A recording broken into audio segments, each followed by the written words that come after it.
आप सभी को मेरा प्रणाम। नवरात्रि के सेकेंड डे पे आज हम बात करेंगे हाउ टू कनेक्ट विद माँ ब्रह्मचारिणी। ब्रह्मचारिणी का मतलब ही यही होता है कि माँ का वो रूप जो तपस्या का आचरण करता है। अब आप इस रूप के साथ कैसे कनेक्ट करोगे?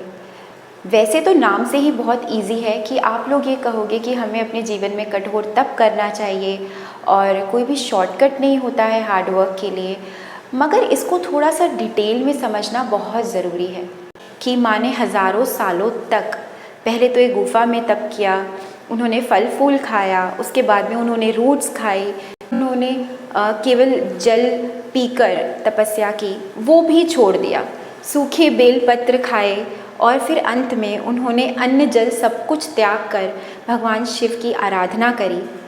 इस तरह से आराधना करी कि उनका शरीर बिल्कुल क्षीण हो गया, बिल्कुल वीक हो गया, काला पड़ गया, लेकिन उसमें भी देवी देवताओं ने सभी ने मिलकर उनका साथ दिया और ये कहा कि ये शक्ति केवल आप में है। तो क्या हमको भी ऐसे करना स्टार्ट कर देना चाहिए? तो ये जो तपस्या का कॉन्सेप्ट है ना, ये हमें 3 चीज़ें सिखा रहा है। नंबर 1 यूनिटी या फिर connection with the universe, number 2 complete surrender and number 3 wisdom. क्यों? क्योंकि जब हम माँ के उस रूप का वर्णन कर रहे हैं तो वो शिव के साथ कनेक्ट करने की कोशिश कर रहे हैं। जो आपका शिव तत्व है उससे माँ ने कनेक्ट करने के लिए इतना हार्ड वर्क किया, तो आपको भी क्या करना है, आपको एक ऐसे स्टेज पर पहुँचना है जहाँ पे आप कम दिमाग लगाएं और सरेंडर ज़्यादा करें। तो ऐसी एक्सट्रीम सिचुएशन, जीने मरने की सिचुएशन, आप हॉस्पिटलाइज हैं और मैं किसी और की बात नहीं कर रही हूँ, इस सिचुएशन को कनेक्ट करिए अपने साथ। आप हॉस्पिटलाइज हैं, आपके दिमाग में क्या चीज़ें चलेंगी?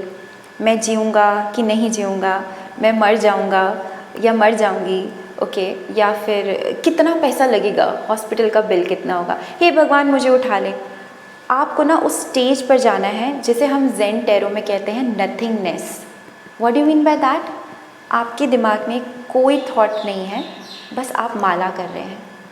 इसे कहते हैं कंप्लीट सरेंडर।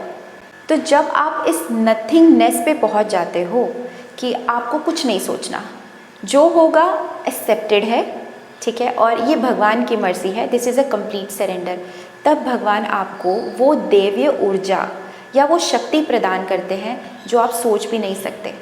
आप ऐसे लोगों से मिलिए जिन्होंने अपने लाइफ में एक्सट्रीम सिचुएशंस देखी हैं, जो कितने सालों तक पैरालाइज थे and then they get back to the life. जैसे माँ ब्रह्मचारिणी मंत्रों का उच्चारण करती हैं भगवान शिव को प्रसन्न करने के लिए, ठीक उसी तरह आप अपने लाइफ में ना ये आदत डालो। अच्छा टाइम है या बुरा टाइम है, आपको जप माला करनी है। क्राउन चक्र जो होता है, it is on the crown area.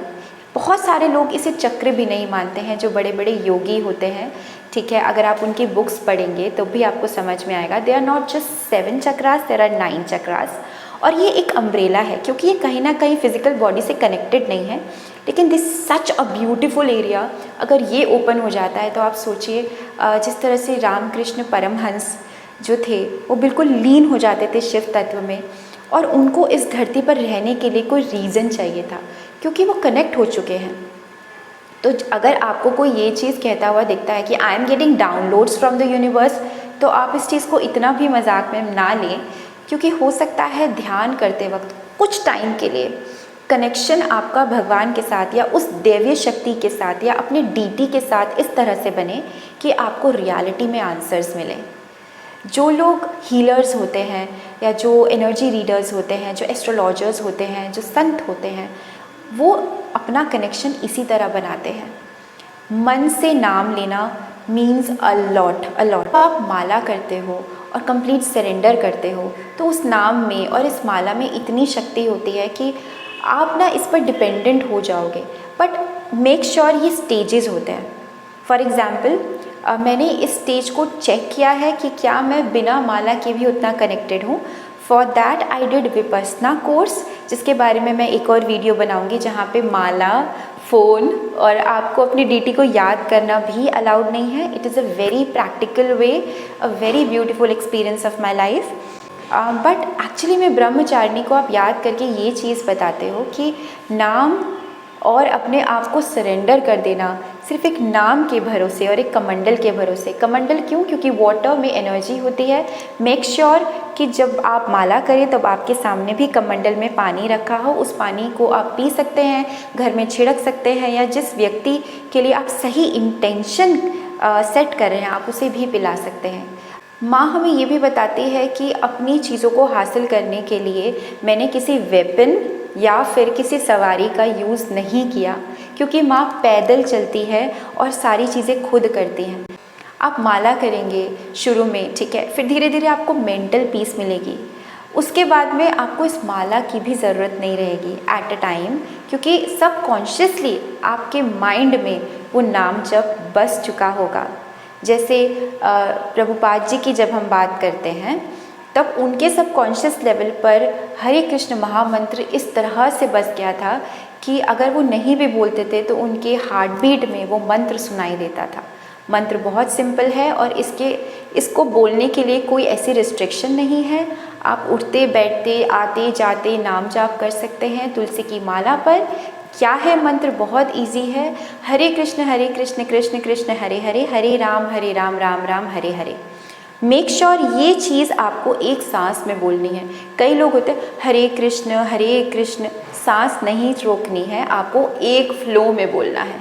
चलो आप कहोगे हम माला कर लेंगे, देखा जाएगा सरेंडर होता है कि नहीं, और ये कॉन्सेप्ट कितना समझ में आता है, हम कितना रिलेट कर पाते हैं। इसके अलावा और क्या आप कर सकते हो? ब्रह्मचारिणी का क्या मतलब है?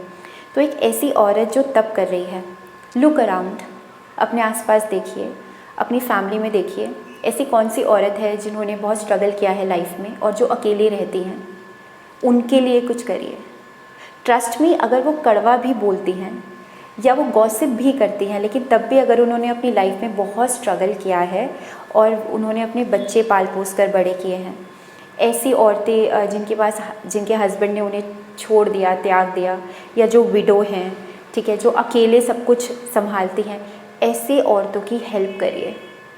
यू नो व्हाट, जो अपनी लाइफ में स्ट्रगल कर रही हैं, ऐसे लोग जब स्ट्रगल कर रहे हैं और आप उनकी हेल्प करती हो ना, यू नेवर नो आपको कौन सी कब ब्लेसिंग मिल जाए। I am not talking about all those people जो अपनी लाइफ इंजॉय करते हैं, जो क्लब में जा रहे हैं, जो पार्टीज़ में जा रहे हैं। I am not judging them, लेकिन जो ज़्यादातर टाइम यही सब चीज़ें करते हैं या गॉसिप करते हैं, ठीक है, मैं उनकी बात नहीं कर रही हूँ। तो अगर मैं आपको कह रही हूँ ना कि ऐसी लेडीज़ जो एक्चुअली में अपनी ज़िंदगी में तप करके आगे बढ़ी हैं और अभी भी वो उसी चीज़ में उलझी हैं, या फिर उनका लाइफस्टाइल ऐसा है कि बहुत सिंपल है, वो ज़्यादातर स्ट्रगल करती हैं और एथिकली बहुत सही है, उनका कैरेक्टर बहुत अच्छा है, ऐसे लोगों को कभी परेशान मत करिए। इनफैक्ट ऐसे लोगों की हेल्प करिए। आप अगर ये हेल्प करते हैं ना, तो आपको समझ नहीं आता है कि आप प्रैक्टिकली में जो माँ ने कहा है, जो भगवान ने हमें अपने आचरण से समझाया है, वो हम प्रैक्टिकली फॉलो करने लगते हैं।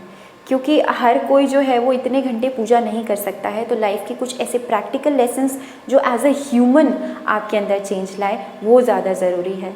आई होप आपको ये वीडियो पसंद आई होगी और आप कनेक्ट कर पा रहे होंगे। Thank you for watching Vanishree. प्रणाम।